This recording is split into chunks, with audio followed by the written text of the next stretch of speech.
Well, for domestic cricket lovers in Australia, you must be in heaven right now because the Sheffield Shield has kicked off and it has kicked off in fine fashion with a number of stirring performances across the games from both young and old players. So, we are going to get into all that. We also have a Women's World Cup to discuss, plus some news around the English cricket team. No surprises, their behaviour has been less than impressive on their tour of Pakistan. Joining me, we've got two wonderful cricket experts from down south in Victoria, Damien Watson. Good evening, Damien. Good evening, Meadows and Daniel. It does feel like cricket's now starting to fall into the mainstream, isn't it, with the NRL Grand Final being completed and a lot of interest in the Shield this week, which is good to see. Absolutely. And from the ECP, or the Emerging Cricket Podcast, as it is known to those in the know, we have Daniel Beswick. DB, welcome. Thank you, boys. Yeah, it was good to have the streams on and watching plenty of Sheffield Shield. So, yeah, it's the summer has begun, I suppose, is the best way to put it. Yeah, absolutely has. And let's get into it. Let's get into all the headlines brought to you by Piccolo Podcasts. So the first headline, and this is a bit of conflicting reporting going on at the moment. So Daniel Brettig reporting in the Sydney Morning Herald and The Age that Cameron Green would be available to play in the Test series versus India and may be able to bowl at the tail end of the summer. Whereas Peter Lalor is reporting that Cameron Green will effectively be out of Test cricket for the whole summer. Wildly different circumstances. But Damien, I'll start with you. Interesting that both sources seem to be conflicting at the moment. I know. It's who do you trust in terms of a journalist in that situation? One's going to be proven wrong. There's no doubt about that. Oh, look, I think it really does depend on when they decide to make a decision. I think it'll come with time, won't it? They're going to tread cautiously, aren't they, until we get to the start of the series, and we'll wait and see how things go. But I think either way, with whatever report there is out of the two, it does indicate that there is something a little bit amiss, is it there? He's not 100%. It'll be a bit of a shame, I guess, but yeah, you can tell that there's a few things to manage from a physical point of view there. And I don't know whether the lack of build-up or the injury-riddled build-up is going to affect, even if he does play, does affect the way he goes about it on the field. That'll be another concern too. But he's not the only one that's ever gone through that. So, yeah, it does indicate something's amiss. Peter Lalor does have impeccable sources. I know Brettig does as well. But I'm inclined, from my inside knowledge of who people talk to back Lalor in this race to getting the story right. But this just has, and we talked about it last summer, but massive implications for the summer. And I proposed in the latest Mad Men is that I thought, given Cameron Green's history, they might err on the side of caution and just bench him for the summer. Because I don't think batting for 6 hours on a hot day is particularly good for your back either at his height. Daniel, what do you think? Where do you come down on the Lalor v. Brettig reporting? Look, I don't mind as long as we get the truth at some point. It's better. I've always been told it's better to be slow and right than fast and wrong. So I'm intrigued to see what the end game and end result in all of that is. But it is concerning. It's been a theme of this show over a number of weeks, talking about the workload of Cameron Green and that he's going to be playing all three formats for Australia and batting and bowling. So there has to be a balance at some stage. And it's unfortunately sort of come to fruition before what's arguably the most important home summer that I can think of, maybe outside of Ashes tours. And it's disappointing to know that we're going to have to make a decision here. And it completely messes up the balance of the Test lineup, no matter what happens. And we talked about it again last week. We don't know who's opening the batting with Khawaja for a start. We don't know what the situation is going to be from an all-rounder point of view. Team one way or another in terms of its focus if he misses time or even doesn't bowl at all. I think this is a massive concern, and I think it's one of those things that always gets played down, which makes me think that this is actually a bigger problem than it probably has been purported to have been. So we are recording this, for those listening, we are recording this on Wednesday night, Sydney time. And I think we are due some results. Sorry, I'm not due anything.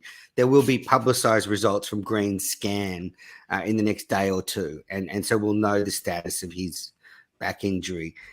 I proposed on Mad Manners yesterday, and Daniel, you talked about the importance of this summer. I proposed that if Australia loses the Border Gavaskar Trophy, if they lose the series, they will lose the Ashes as well. This is so important for Australian cricket. If this team starts to fall apart this summer against India, I just don't think we'll be able to get the team together by the Ashes next year. As much as it pains me to say that, you all know I'm saying this through gritted teeth. But Damien, do you think that's a crazy assertion, that lose the Border Gavaskar Trophy, lose the Ashes? I don't agree with it. I think you can come back in that situation. But sometimes you can use it as a source of motivation. And, I wouldn't be surprised if Australia was to go down, to be honest, given I know we are on our home conditions and our home soil, but, India have beaten Australia against the odds off the back of a very bad first test loss the last time they came out here in that 2020/21 summer. But Australia were able to recover from that and put together a decent few years afterwards across various formats. So I don't think it's necessarily going to be, I know we're going through, I wouldn't say a regenerational phase, but there is an aura of change about the Australian team to a certain degree. But I wouldn't say it's going to have a long-lasting, our form this summer is going to have a long-lasting effect on future series. I wouldn't go that far. Very positive, way more than me. I'm normally a glass half full type of guy, but yeah, I just think this is so important because I think if India beats us, then there'll be panic stations within the team, and too many questions will need to be answered by next summer. Depends if they get absolutely smashed. There's obviously going to be panic stations, but if it's a well contested series and India wins, say, if there's a 1-test differential, I don't think it's the end of the world necessarily, but that's just me. Will be for me. Daniel? I think one thing I would add is if we were to lose the Border Gavaskar series, the World Test Championship final aspirations are thrown out the window. So you almost go to Sri Lanka in what could be a quasi rebuild for the team. I know we'll obviously go there to try and win, and there's talk of Maxi playing in that test team as well in Sri Lanka, which I'd be for. But that would probably give the team a good opportunity to ensure that they were ready by the time they came back this time next summer for the Ashes. I know the conditions are different, but at least having the team together in a spot and playing elite level test cricket against a Sri Lankan team who will be strong at home as well, that might be something to consider. All right, let's get into the news from the Sheffield Shield. So as I said, we're recording this basically at the end of the second day of the Shield. So I'm more going to focus on the individual performances rather than any match situations because it could change wildly by the time you're listening to this. But let's start in my home city, Sydney, at Cricket Central. New South Wales hosted South Australia, and it was a great start for New South Wales with young gun Sam Constance making his maiden first-class century in just his fifth first-class game. And he's just 19 years old, and he peeled 152 off 241 deliveries. And this is exactly what Australian cricket needs. Young batters scoring red ball runs. At a time there, he was in partnership with Ollie Davies, and I was sort of thinking, this is the future of the Test side right here. And people can argue and say there's other batsmen around Australia, but Constance is a rare talent. Have either of you seen much of him? Yeah, I followed quite a bit of that under-19 World Cup that was on at the start of the year, and I actually thought that out of all the big or highly touted Australian batters in that group, he was probably the highest touted, and I don't think he quite performed maybe up to the hype that they already had of him so early in his career in comparison to some of his teammates in that particular squad. But for him to come out and perform in the first Shield game of the year, I think ticks a lot of boxes and answers a lot of questions that maybe many had of him. He's got a lot of people in his corner rating him immensely. Of course, it's going to be the consistency over time and in trickier conditions, maybe against better bowling attacks, with no disrespect to South Australia, where he will prove that he can do it at the next level. But as you said, he's 19 years of age. You've got the chance to give him 3-4 seasons under his belt in Shield cricket, hopefully playing some really hard cricket and hopefully blooding him as a long-term replacement potentially at the top of the order for Australia in their red ball team.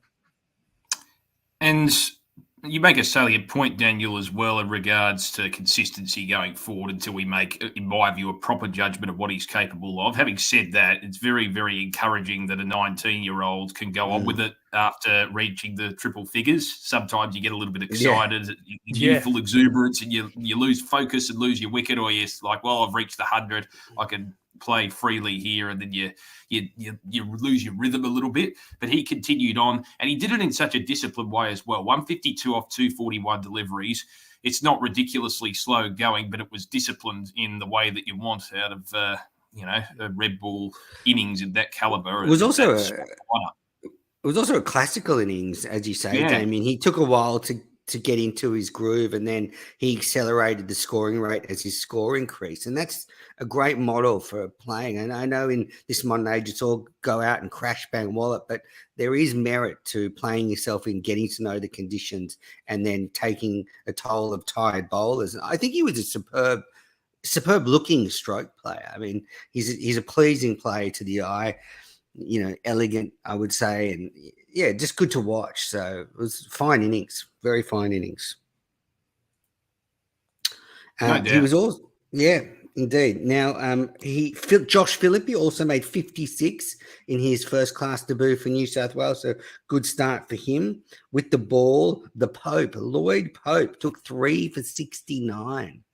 Good stuff, because he went for a few sixes. I don't know if anyone listening or has watched the stream from Cricket Central, but there's a whole area of bushland off to one side of the ground. And if you hit a ball over there, and I've commentated there a few times, so I've seen this up close, the players end up having to go bushwhacking for the ball, and it can take quite a while.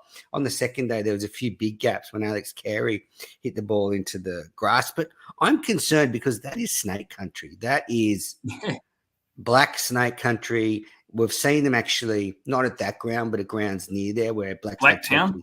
Yeah, exactly. So AFLW game was stopped Blacktown with the snake and coming onto the field, the actual field, out of the shrubs. So, it can happen. So if I'm New South Wales or whichever team's fielding and a ball goes there, I'm like, lost ball, new one. Thank you. Cricket New South Wales should just be fronting up to put a massive net around that part of the ground, to be honest, because you want the wildlife there, but it's not. It doesn't really marry up, does it? Having that right next to a cricket ground where, you saw the likes of Alex Carey today hit one, and Travis Head hit one, hit a couple into the bushes today as we record as well. So, it's probably something to consider. What if someone like Nathan Lyon was out there today looking for a ball and he gets a nip from a snake and has to miss some cricket? I mean, and obviously worried about his health, but I just think it's crazy. Like, in what sport would you send professional athletes into some bushland looking for a ball? Anyway.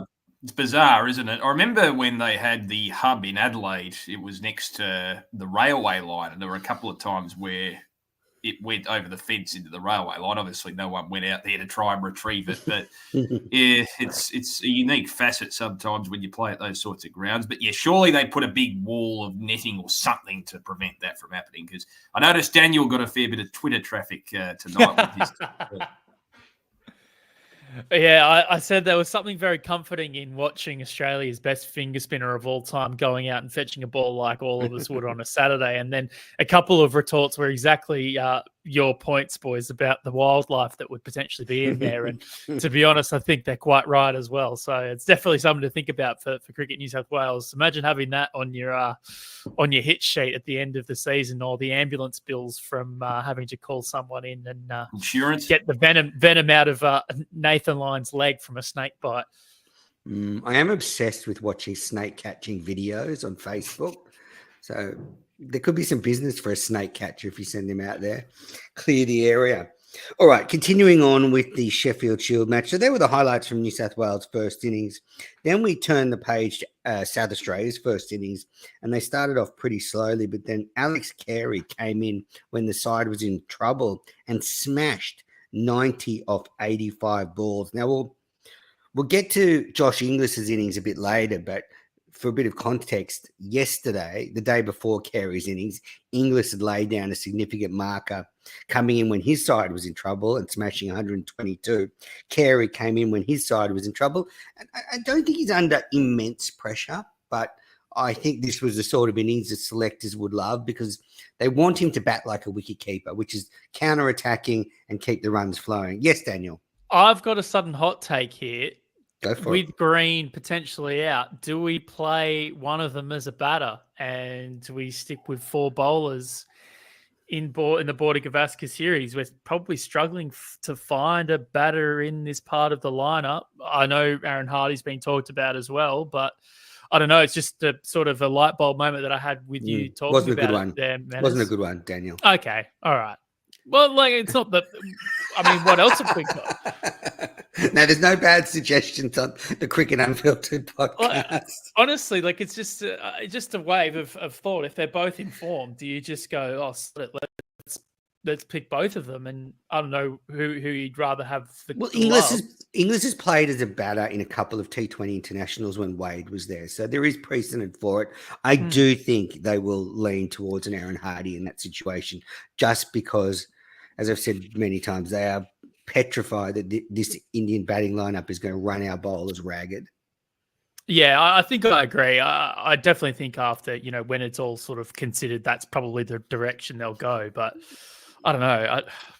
We're battling for. I know we'll probably talk about the opening role as well, but it's not like we're getting plenty of cases being thrown up of players opening the batting for Australia at this point either. That's why. If you want to move head up. Yeah, if you want to move head up to the top, then I don't know, is the number 5 spot up for grabs again for someone else? Interestingly, Travis had batted at 4 for South Australia in this game at Cricket Central. Damien, do you read anything into that? Not necessarily. I think if it becomes a pattern, potentially, but not at this early stage. But yeah, it'll be interesting, and we'll discuss. Obviously, with Marcus Harris, we'll talk about that in a moment, how it does potentially shape the Australian order with a few cases being made, but not many, as you said. We don't have the riches, I would argue, at first-class level that we did, say, 20-odd years ago, do we? There's not too many banging down the door. It's still early days in the season, though, so I'll put a caveat on that. But, yeah, it'd be interesting, but I wouldn't. Should have known you'd be pushing the Victorian agenda, Damien. I should have been prepared for that. No, I've got a bit of an anti. We'll get there. We'll get there. Save it. Let me just finish this game then. So Travis had batted at 4. I don't read a lot into it. I think he could still open the batting for Australia. I think it's an indication that he's not that keen to do it, though. Like, he will do it if the team asks him. But if he wanted to open the batting, he'd say, okay, I'm going to open for South Australia and get some reps in against the new ball. And, hey, Macca and George, I'm ready. Stick me up the top there. So I think he's ambivalent. He'll do it. I think that's been commented by players. Travis will do what the team wants, but I don't think he's putting his hand up. And Nathan Lyon took 3 for 45. He's due to play the first 3 Shield games. And I actually do have some information on when the Australian players might return to the New South Wales team. So the New South Wales team is due to go to Melbourne for the next Sheffield Shield match. And I think most of the test players are going to try and play down there. Smith, most of them depend. The bowlers, there's a few, they've always got a few niggles around, but you can expect most of Australia's test players that are part of the New South Wales squad to play against Victoria in Melbourne. And that's about it, I think. Smith may play one more, but I don't think the bowlers will, because after that it runs into the white ball games against Pakistan. Yeah. And I think there's some feeling that it would be like, it's fine for some of those players to miss the series against Pakistan to prepare for the series against India, but probably not a great look if they're playing in the Sheffield Shield and missing an international series. So if you're in Melbourne, then when New South Wales is down there in just under 2 weeks, you could see a stacked New South Wales team. I know we'll talk about it. Oh, you go, James. Sorry. I was just going to say the other thing to consider as well, Daniel. Australia A play India, I think, at the MCG towards the back end of the month. So it'll be interesting to see how things are managed because a lot of those players play at domestic level on a regular basis, and it's sort of condensed within the Shield fixture too. So that'll be interesting too. Sorry, Daniel. I know we'll probably get to it, but the fact that Marcus Harris could go up against that bowling attack of New South Wales in the next Shield game, I know we'll probably talk about it with Harris making 100 of his own. And there's been a little bit of talk of him being on the outer completely, but that just throws another scenario up ahead of the BGT. Absolutely does. All right, we're going to take our first break in the Cricket Unfiltered podcast, and we'll be back to continue our wrap-up of the Sheffield Shield. Just remember, if you want an ad-free version, you can head to our Patreon page. And this podcast is in its 12th year now, our 24th season. I think I'm just going like there's 2 seasons a year, Northern and Southern Hemisphere. I know some other podcasts have some quirky accounting when they add up seasons, but I'm just going to stick with the normal 24 seasons. So the longest running cricket podcast in the world. That's right, boys. I mean, the other ones that started in England before me have all faded away. So yeah, we are the longest running cricket podcast in the world, and we'll be back in a moment.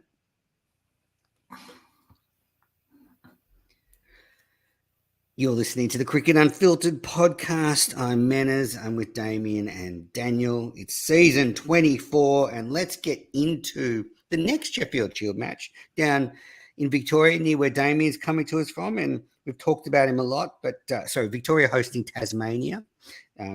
Tasmania, of course, in the Sheffield Shield final last year.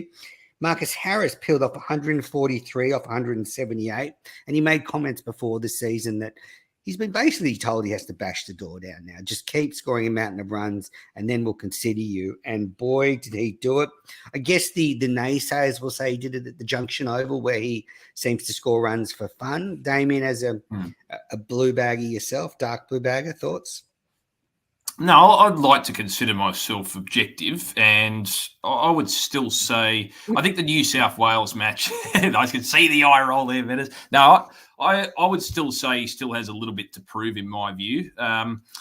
It was good. It was certainly a good sign that he scored on a relatively green deck. I think the curators have made a bit of a point in terms of trying to make it a bit more bowler friendly there, because traditionally the Junction Oval has been a road in recent years. And that was where, and this is why I'm still, I guess, pretty patient in my judgment when it comes to Marcus Harris. He did make a big century from memory against Tasmania. Admittedly, that was on a dry pitch last year at Shield, the start of the Shield summer, but that was all he really produced coming into the international test series for last summer. So I still think he has a bit of a point to prove before I see him banging down the door. I think the New South Wales match will be the big test for him against a pretty good attack. But the jury's out for me still, even though there were some good signs in that he played well on a greener deck and played in a pretty positive manner as well. So still the jury's out, but a good start and good confidence booster for him as well, because to me, he probably underperformed a bit last summer. I mean, the thing about Harris's situation is Australia could be looking for 2 openers by the end of this summer, or looking to fill Khawaja's spot as well. So whether Harris gets the call up now, there's every chance he could get a call up in a year or so, or at the end of summer. And I think someone like Usman Khawaja is an inspiration. I heard Nick Maddinson saying this earlier in the week, that what Usman Khawaja's done has been amazing for cricketers around the country playing first class level, because it shows you're never too old. And if you keep performing, your opportunity might just come up. And I think Maddinson's in that situation. Harris is in that situation. And you got to be scoring runs to be in there calculations. I think it's been a bit of a bugbear. Sorry, Menners, a bit of a bugbear that Shield cricket at times, due to the fact that the proliferation of T20 cricket made it a little bit harder for the international guys to come back. There just doesn't seem to be as much of a cutthroat nature to Shield cricket at times. At least maybe I'm getting a little bit older, but I seem to think of 15, 20 years ago when there was a little bit more vitriol from state across state, and that meant that the talent that came through Shield level was often international ready. And I mean, we were at the luxury of having 25 to 30 genuinely world-class players at that particular point in 4-day cricket. And again, the landscape's changed a little bit. But yeah, Maddinson point rings sort of true. If you are Usman Khawaja or you are players in your early 30s, there's still a pathway for you to get back into the Australian team, because I think we're always looking for the next best thing, the next best thing, the next best thing. But sometimes we're sort of neglecting that older Shield player who makes runs upon runs. And okay, yes, the context is important to talk about, like Harris in this situation, but at least there's an avenue for these players to move back into that team. And the system is kind of built in such a way where the best 11 players, no matter their age, can play in the Australian team as long as they're in form. Yeah, I think the Sheffield Shield is still a really great competition, but it has been marginalised to the fringes of summer by the Big Bash. You've also got the sting taken out a little bit because a lot of these players play together in Big Bash clubs now and across different franchises around the world. So you're right, the nastiness has gone out, but I don't think that's a problem. It's still ultra competitive and it still means as much as it ever did to win. Yeah. But I think interesting point around the internationals not playing anymore in the Sheffield Shield. One of the things that used to give selectors a really good indication in the past whether a player was ready for the step up was how they did against a test bowler in the Shield. And we're not getting that insight anymore. Agreed. And this is where, as I said before, Marcus Harris is probably going to have his biggest test against New South Wales, depending on what sort of side they field. And at an MCG pitch where they're also making a concerted effort to make it a bit more of an even keel between bat and ball. And it's probably worth mentioning when he played against New South Wales last summer at the MCG for Victoria against arguably a weaker bowling outfit in that match compared to what New South Wales might field in the next match later this month. He was out cheaply, I think, in both innings. So there's that sense of atonement there. I think this will give me a better indication of whether Harris is going to bang down the door. Yeah, you're absolutely right. If he scores runs against that test attack, then it will definitely look good in front of the selectors. Staying with Victoria versus Tasmania, a forgotten man of Australian cricket, Peter Handscomb peeled off 129 of 257 balls, and he's been in incredible form at first-class level, going back to his county form. So he last played first-class cricket in August, and these are his scores going backwards. 46 and 139 not out, 5 and 63 not out, 111, 74, 65 not out, 103. So that's pretty impressive, 400s in 7 games. And you look at Handscomb, and it's not that I think he was dispensed with from the test side too early, but I feel he's still got something to give at test level. He's 33. He's played 20 tests, made 5 50s and 2 centuries, averaging 37. And I think you can pencil him in to go to the subcontinent next year and play in Sri Lanka. He was taken to India in 2023. He's got a very good technique in spin-friendly conditions, and I predict he'll have a huge summer. I'm intrigued to see how they utilize him in the next 12 months because, as you said, he's in good form. The only caveat is Division 2 county cricket at times can be a little bit misleading in terms of form. But look, yeah, you make a point. He's a good player of spin. And if Jadeja and Ashwin are to come out here and be utilised as much as they are, I can't see why it can't be in at least the conversation in the potential options of what we want to build a team. Because there is going to be a bit of a trade-off here between how much we want to dictate by our conditions and playing in our conditions versus how much do we want to factor in the opposition that we're playing against. Because there's the utmost respect for India, but what are they like in our conditions? They've proven over the last 2 tours that they can beat us. Okay, one of those tours we were missing, several of our best players, but yeah, it's going to be how much pride do we take in that? How proud do we want to be to sit back and say, no, we'll dictate this on our terms and our conditions versus factoring in what the opposition are strong in and how we deal with that as well.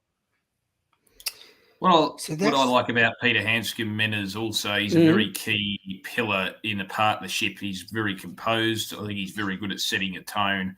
having watched him over the years while commentating, he's been very good at, I guess, controlling the way the game is being played when he's on song. So particularly I remember a couple of years ago in Tasmania, he took Chandra Singh under his wing and really guided him towards, getting his maiden test century. So he's very good at being composed and setting a decent partnership. He's bloody tough, Handscomb, bloody tough player. I've always been a fan. All right, let's continue our wrap-up of the Sheffield Shield, the first round, and let's head over to the West, the champions, searching for their fourth Sheffield Shield title in a row. Can they match what the Panthers did in the NRL? Okay, self-fine. I'm going to find myself for that NRL reference. So WA hosting Queensland, and it started in dramatic fashion with Michael Nessa taking 2 wickets from the first 2 balls of the match. So it was on a hat-trick. He dismissed Cameron Bancroft, caught behind for the first ball, and second ball, Jaden Goodwin played one onto his stumps. So Nessa was on a hat-trick. But then it was a rescue mission from the home side. Sam Whiteman, the opener, made a laborious but gritty 102 off 237 balls. And I mentioned at the top earlier in the show, Josh Inglis blazed a century, ended up being dismissed for 122 off 117 deliveries, got to 100, I think, off about 90 balls. So it was a fantastic innings. And Cooper Connolly, the youngster who we saw over in the white ball series for Australia and who made his first-class debut last summer, continued his meteoric rise with 79 off 104 deliveries. That English innings was something else. And this is what I've been talking about, I guess, when I compare him to Carey. And Carey did it today, so it made me eat humble pie. But Inglis came in when his team was 4 for not many and turned the game in 2 hours. And that's the Gilchrist factor that he has. Carey showed today he can do the same thing, but that was a hell of an innings and just so much potential for English in the future. I mean, Damien, did you see any of his stroke play? It was just superb. Yeah, absolutely. It's glorious to watch when he's on song. And the thing that's impressed me, I remember watching him 4 years ago when he was a bit younger. He had the similar style, but often you'd see him make 70 or 80, for instance, quick fire, and then he'd give away his wicket. Whereas he's now starting to convert that into bigger scores like he did here with, as you said, 122 off 117. And he hasn't deviated. As you said, they're in a precarious position. And like Gilchrist, who was in situations like this before, didn't deviate from his natural game. Played an attacking style, wasn't nervous, seemed composed out there in the middle, and really had full confidence in his ability. I should mention Sam Whiteman. He's almost the stark contrast in style. But he's not a crash and bash type. He never has been. He's very good with his straight drives down the ground. I've seen him. And when he gets on a bit of a roll, he can actually knock a few boundaries in quick fashion. I remember seeing him hit 3 boundaries off 3 deliveries against a Tasmanian attack from memory. And he's a player who I think goes under the radar a bit. I don't foresee him necessarily making the national team, but he's a player that does go a little bit under the radar. He's had purple patches throughout his career as well, and I've always admired his consistency, even though he doesn't, in a pretty good team, he doesn't necessarily get the plaudits maybe he deserves on a national scale, maybe compared to what he gets in WA, where he gets a bit more attention there.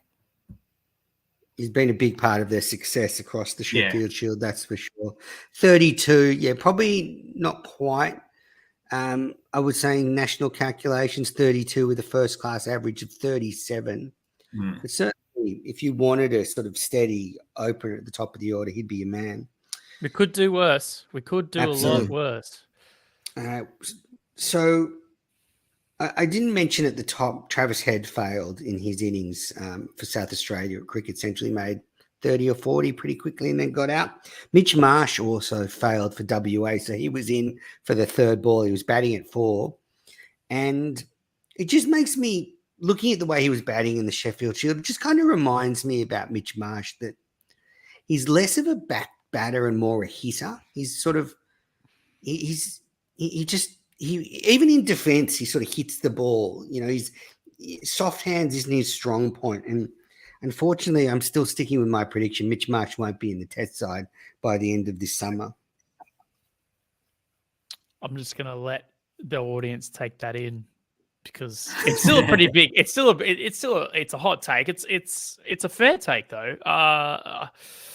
Just you're right though. Just the eye test of watching him, it's not quite as kind of put together in that kind of style of test batting that you would want from someone in your middle order. And I think that was always a big bugbear at the start of his career when he didn't quite get off to the start that the people who picked him would have liked to have him to have had at that point. So, I think it's definitely going to be a question that probably comes up. I think a number of players actually in the Australian team are somewhat on notice in terms of their abilities and their maybe not their spot in the team, but their form certainly into question. I know Marnus is another player that we've talked about a little bit as a player that might be in or out of form a little bit. I know he made runs in Shield cricket today, but he's definitely on the hot seat.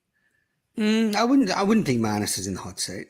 I mean, he made runs in New Zealand when he was under pressure. I think he saved his spot. But look, I said at the top of the show, this summer's huge. You know, we have to perform well. If we lose to India, then some batters will have had a quiet summer. And then you're right, Daniel, then they'll be under a lot of pressure. Just with that game at WA, a couple of interesting things, a bit of a sort of first grade level occurrence where unfortunately one of the umpires had to leave from the ground because his father wasn't well. So Jared Abood had to leave before play on the second day. And therefore the poor umpire who was there had to do both ends and they just had an umpire at square leg. So I found it so strange that a first class game in Australia, you can't get an umpire there if someone has to leave. But yeah, I think they'll be there for the third day. But just interestingly, one umpire was doing all the umpiring all day. Realistically, it's not like AFL, for instance, where in the crash and bash, they've always got an emergency umpire on hand. It's very rare for that kind of occurrence to happen. So would you go out of your way to pay for someone to sit there as an emergency umpire for a lot of the day? Unless they were to work behind the scenes with the third umpire or whatever, and they can just come on in that sort of situation. I don't know. But they'd have to... Yeah, you're right. And because if it was in the States, they probably would have got someone there by lunch or something. Yeah, is that an indictment of what cricket is at the moment? The fact that we're like the third richest cricket ball in the world and we don't have someone there ready to umpire if someone is to leave? I don't know. No, I think it's just the system because they have a panel of umpires that are appointed. Yeah, and they're the only ones that are allowed to umpire on the first class games, and therefore there probably is not the scope to go, we'll pick the best first grade umpire that's available and get him out here to help us out.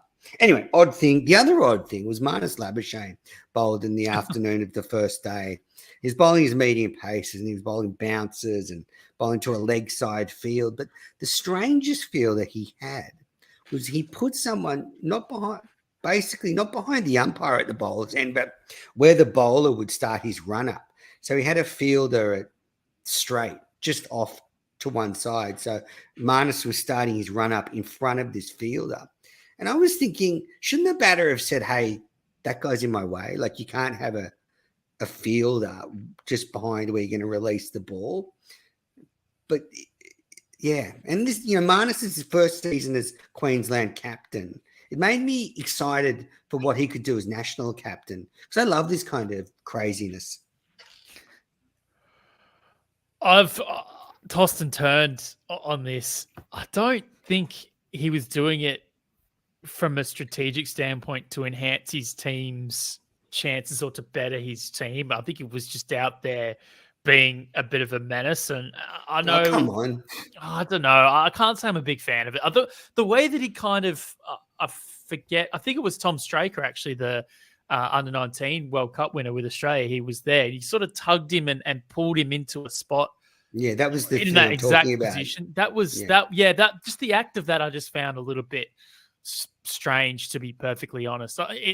It's an interesting one watching him captain. He's just a big kid, to be honest, when he plays cricket, and that's in there's so many positives to that because he plays, in many parts of his game, with no inhibition, and it's great. But yeah, I just look at this and just think, I don't know, can we be a little bit more mature about this, please? Like, this is Sheffield Shield cricket. Fun police. Daniel Beswick. Yeah, I know. Police. Yeah, okay. I'll get off my lawn, man. It's like, that's how I feel about it. I don't know. That's how I lean anyway.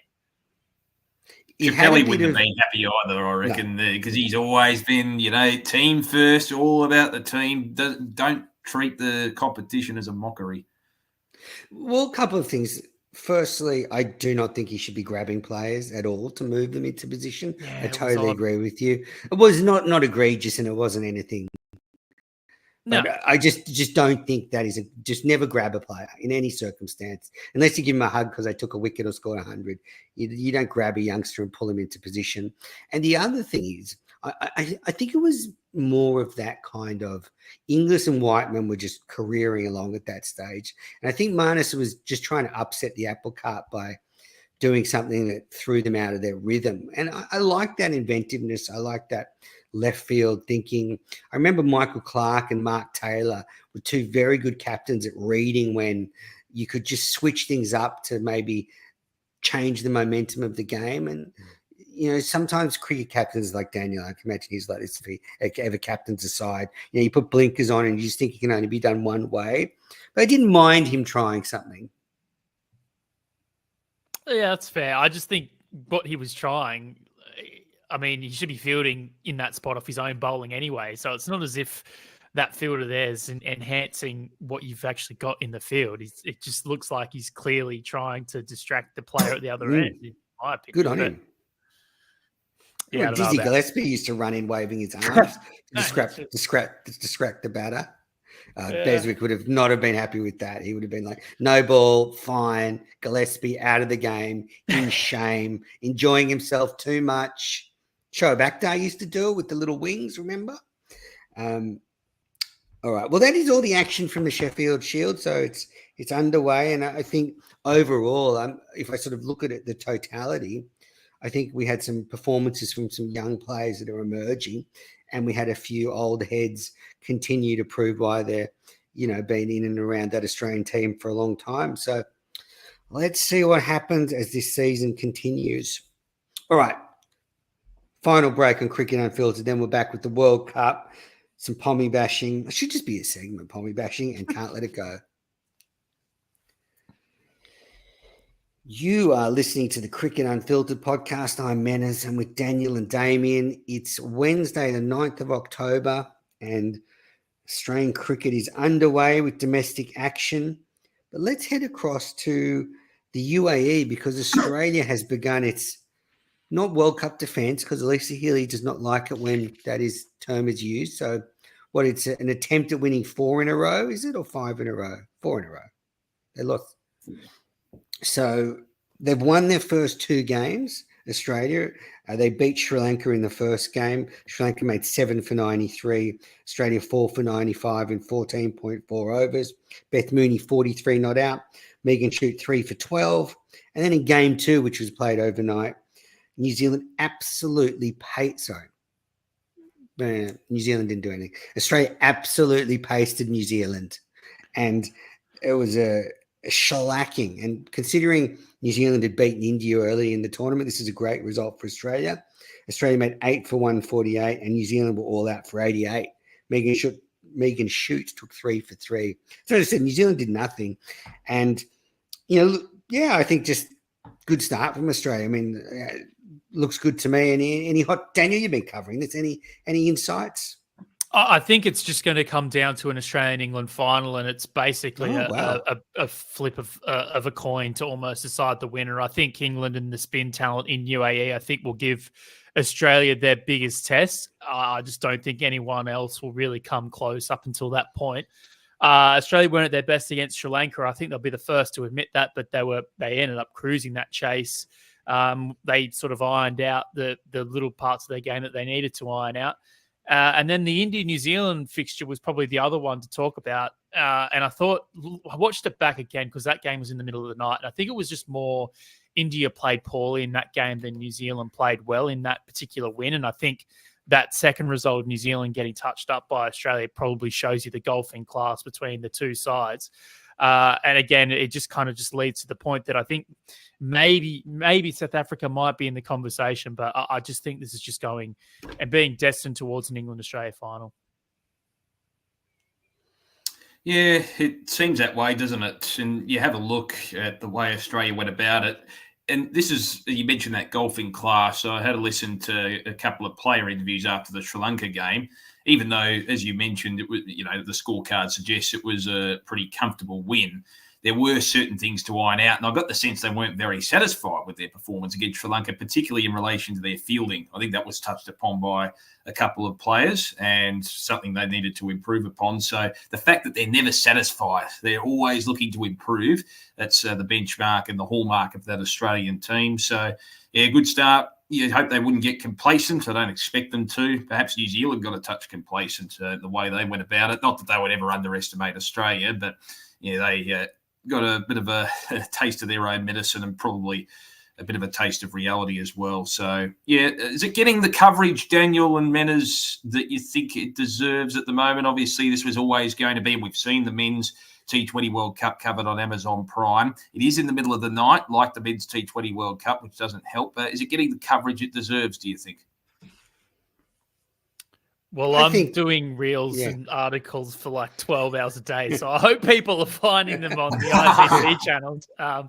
There's a big 24 hours a day team between people in UAE here and in India and even parts of the UK as well, just churning some stuff out. And, it takes a lot of people to put that together. And yeah, look, it's actually really hard for me to make that judgment because I'm sort of in the middle of it, right? So I probably, whilst I did jump in on that occasion, Menners is probably the better barometer of all of that.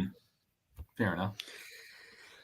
Yeah, I think it's, as I said last week, it's too early to tell. We need to see till we get the knockouts and this Australian team's really pushed and it becomes jeopardy. I mean, the Australian team's almost a victim of its own success. They just take it for granted they'll be in the semi-finals. And I think most people, including fellow panelists, take for granted they'll be in the final. So it's kind of, that's when I think the interest really will ramp up. Just on those results for India. So they lost to New Zealand, then they beat Pakistan in a really bitter game, obviously such huge rivals in international cricket. I was watching that when the NRL Grand Final was on to give you an idea of where my allegiances lie. But with the New Zealand-India game, I don't know if any of you saw it and maybe the listeners might have seen it. There was an incident where Deepti Sharma bowled a ball. It was hit to long off by Amelia Kerr. They took a single and then Deepti Sharma motioned to Harmanpreet Kaur, who fielded the ball at long off, to hold the ball, and she went over and got her jumper from the umpire. So that seemed to indicate the ball was dead and the over was completed. But the New Zealand batter who'd run to the striker's end decided to try and take a single and set off for a single. Harmanpreet Kaur saw this, threw the ball at the striker's end, and India were able to run out Amelia Kerr, which would have been a big wicket because she's one of New Zealand's best players. But it was referred to, and actually the footage at square leg showed the square leg umpire was tying her shoelace up, which didn't matter because it's going to go up to a replay anyway, so it doesn't matter if the umpire's not looking. But then it was sent to a replay and the decision was made the ball was dead. Before I get into the intricacies of whether I think the ball was dead or not, after that, Harmanpreet Kaur just spat the dummy. She almost walked off the field. She was on the side whinging to the coach. She was carrying on. And I honestly think it's a pretty pathetic performance from an international captain. It happened for some reason. She's allowed to get away with it. She's done it before. She spits the dummy when she doesn't get decisions her ways, whether she's batting or a skipper. Ridiculous performance. I think it came back to bite her because her team looked rattled after that incident and ended up losing the game. But I actually think the ICC needs to stamp down on this kind of behavior because questioning of umpires, I don't know why it's like you can't question umpires in men's cricket, but then when Harmanpreet Kaur does it in women's cricket, it's kind of allowed to just go by. Like I think if she should be suspended or fined or made an example of because just it was an all-time dummy spit. I mean, Daniel, you saw it. Am I wrong? I think the one thing to also add is that she was not the India representative who fronted up at the press conference at the end of the game either.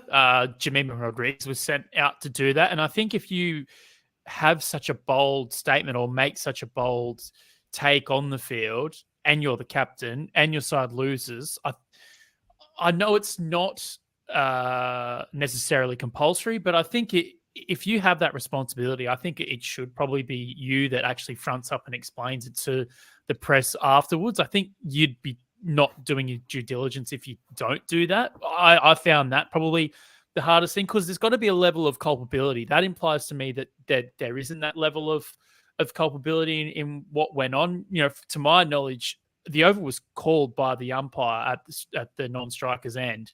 And, you know, when the umpire calls over, then, that's that. And the point was made.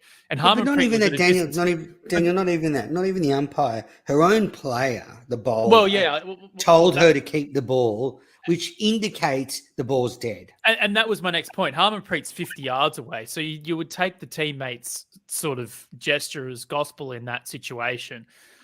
And I'm with you. I think that, again, it's been well documented that Harmanpreet has a reputation for stuff like this.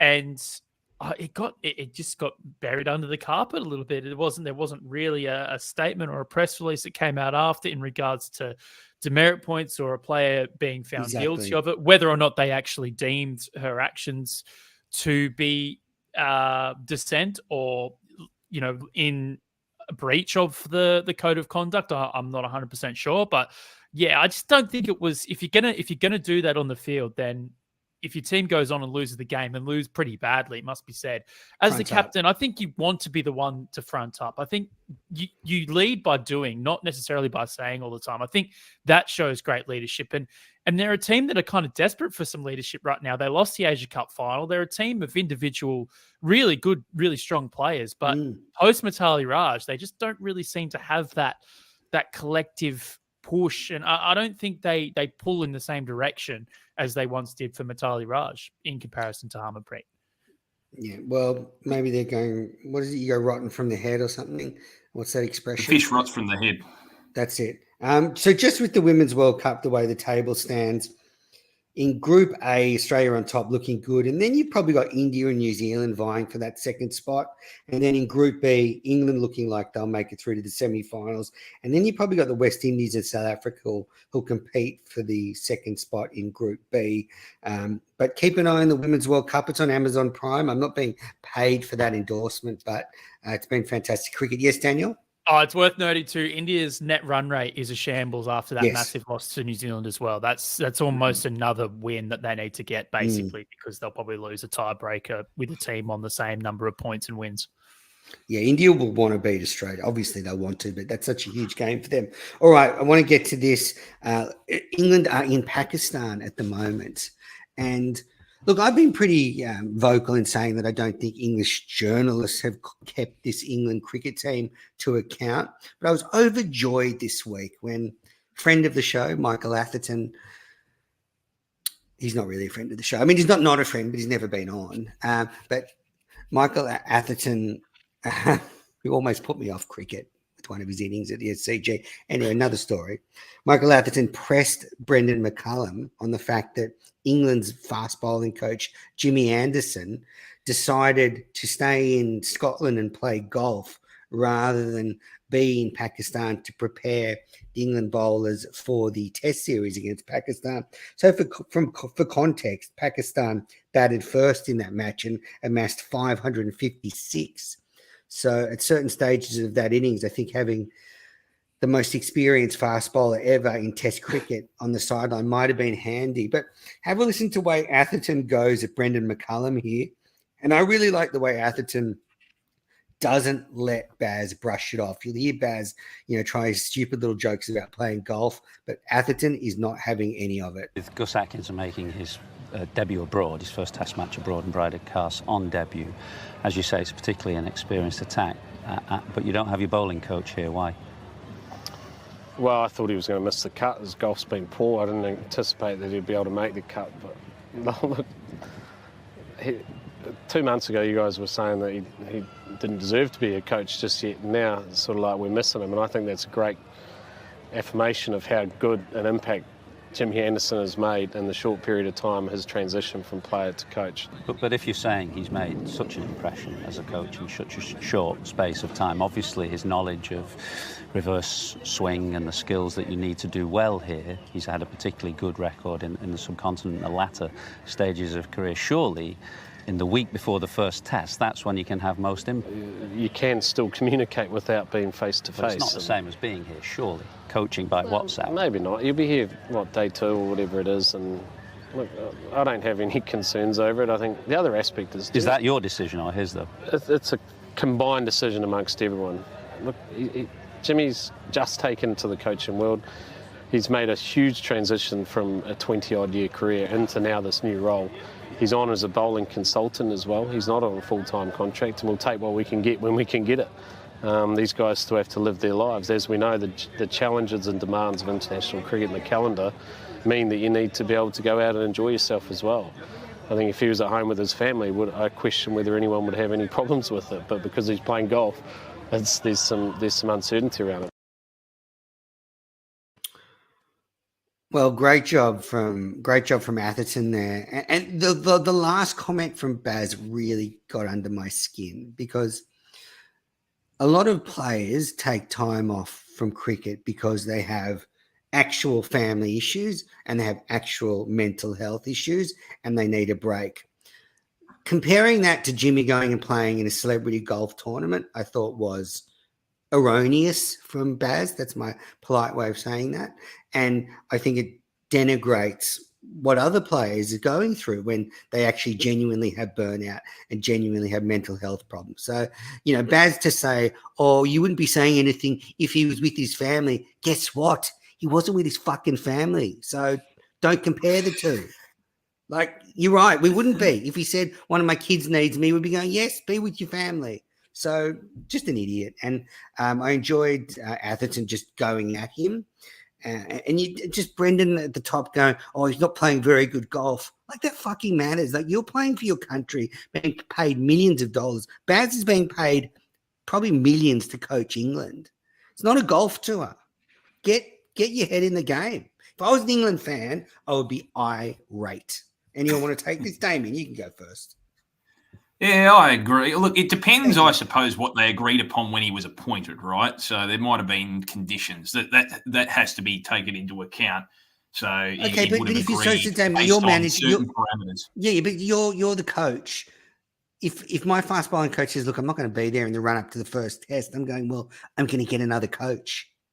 Simple as that. I would agree with that. That's right. But I'm just saying, from Jimmy Anderson's point of view, he probably went ahead and did this tournament on the blessing of others. So therefore, I'm not necessarily Did I say anything about Jimmy? I'm directing the blame at those who hired him and made this decision. Look, if he's there as if they agreed to just have him as an additional consultant on top of a dedicated bowling coach, or, I can understand he's just there for certain points of the year, the calendar year. But yeah, I would have thought if he's making this transition, if he's serious about coaching and wants to make a good impression in the coaching world, I don't know if that is his intention going forward, but surely you'd be there. And for him, what I took umbrage at to a degree is him saying, oh, he can still do the job remotely. With this type of job, that is absolutely ridiculous. What do they do? Set up a phone at the nets? Do they set up a phone at the nets? Grainy phone. WhatsApp? Like, guys, this is the seam, okay? Yeah. Like, you got to just move it here a little bit. It's all about. Sorry, my UE boom. To the right, no, to the left. No, go back to the middle. Oh no, Jimmy Anderson. The internet's cut out. We lost what you said. Can you repeat that, please? that had similar tech problems that we've had over the last couple of weeks. But you know what? I think this is actually an overarching England point, and this interview was actually a microcosm of what England cricket is at the moment, is that there's no responsibility. It's someone else's problem. It's someone else's fault. They're answering questions that they don't need to answer, and they're not answering the questions that they have to answer. It kind of just goes around the whole emphasis of what this England team is. Oh, we're solving Test cricket. Well, no one needed you to solve Test cricket, and you're also not doing that anyway. McDonald's giving answers to different questions that are being asked, he could have handled this way, way better. Like if, as Damo said, if there was a notice period of some description and you let him go, let him go. But bring someone else in to talk about swing bowling for, or a Pakistan, just someone who's been there. Yeah. Get a Pakistan fast bowler who's played in Pakistan. Like it's just on that. The England cricket team's messaging. I wonder if someone from Trump's campaign in the past has moved across to work in comms for England cricket, because they are the kings of the fake news now. I mean, they have embraced Donald Trump's fake news very, very well. All right, that is it for the cricket headlines. We're running out of time. We're hitting the hour mark. Lots to cover off. So thanks, everybody, for listening. Now it is Can't Let It Go, that little bit of cricket news you just can't let go through to the keeper. You can pick whether it's Alex Carey or Josh Inglis by the end of summer. Damien, do you have a Can't Let It Go for us? Have you done your homework? Yeah, well, just in terms of my Can't Let It Go, this is a good thing. I noticed I was walking by my local bar, Menas, and saw the WAV Queensland Sheffield Shield game on the TV. So Fox have got it back on the TV. It's been a while since that's been the case. I remember we were doing that. I think you might have been involved as well, Menas, for a period there when the Shield was actually on Fox, aside from the final, so an actual regular season game. So that was good to see. Yeah, sometimes they stick them on Fox Cricket or 503. They're all on KO Sports, so maybe the bar had a that's KO right. subscription. But yeah, I agree. Daniel? It's a similar Shield point, and it kind of goes back to my rant of a couple of weeks ago. This is almost turning into a bit of a rant sesh, not necessarily a Can't Let It Go piece of news. I'm finally rubbing off on you, Daniel.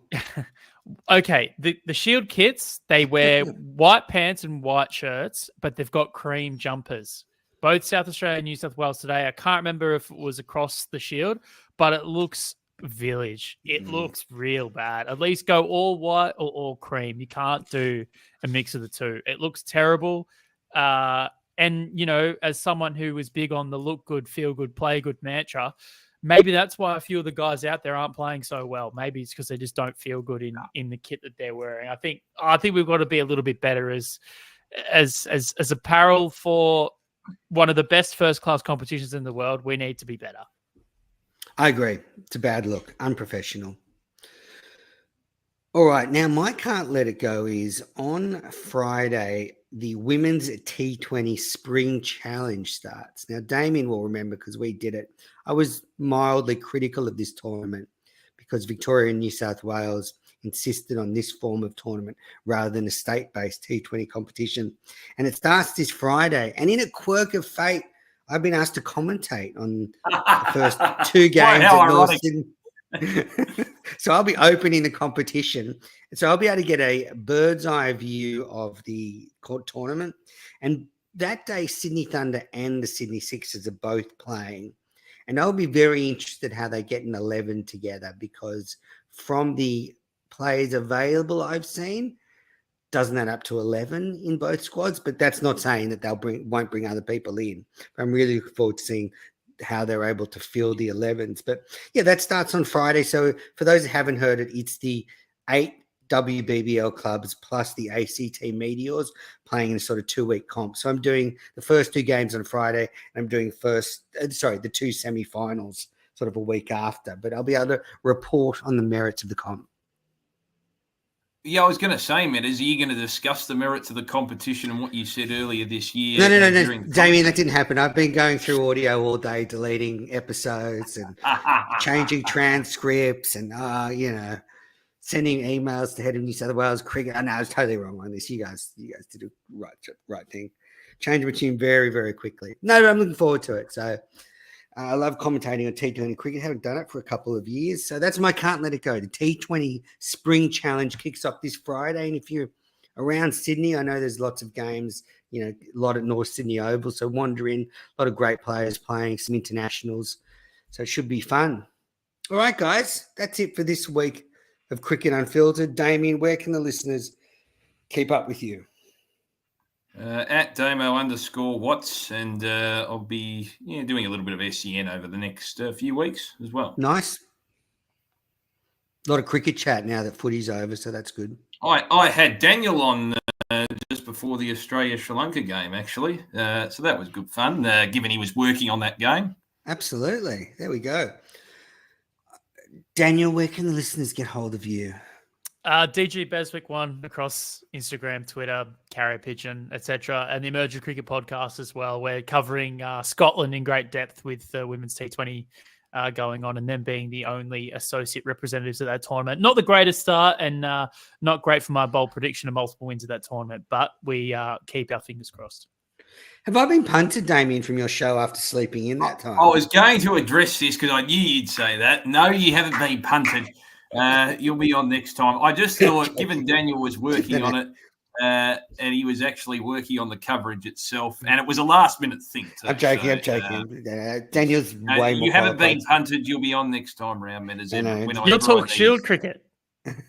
I went on the Armchair Cricket podcast on Monday, which is great guy Ijit. So if you want some extra Menners content, there it is. But he was asking me about all these cricket games that I just had no idea about. He was talking to me about Ireland, South Africa series, and I'm just like, I haven't seen a ball of this. You're really putting me under the pump here. But anyway, as I did, I muddled my way through it. All right, listeners. Well, that's it for the Cricket Unfiltered podcast. Remember, rate and review the podcast. We haven't had any new reviews on Apple Podcasts, so time to update them, even if you've done an old one, and I'll read them out on the show. So if you're a Pommy listener out there and you want to get stuck into me, now's your chance. Take it while I'm feeling nice to you. All and right. we'll be back soon.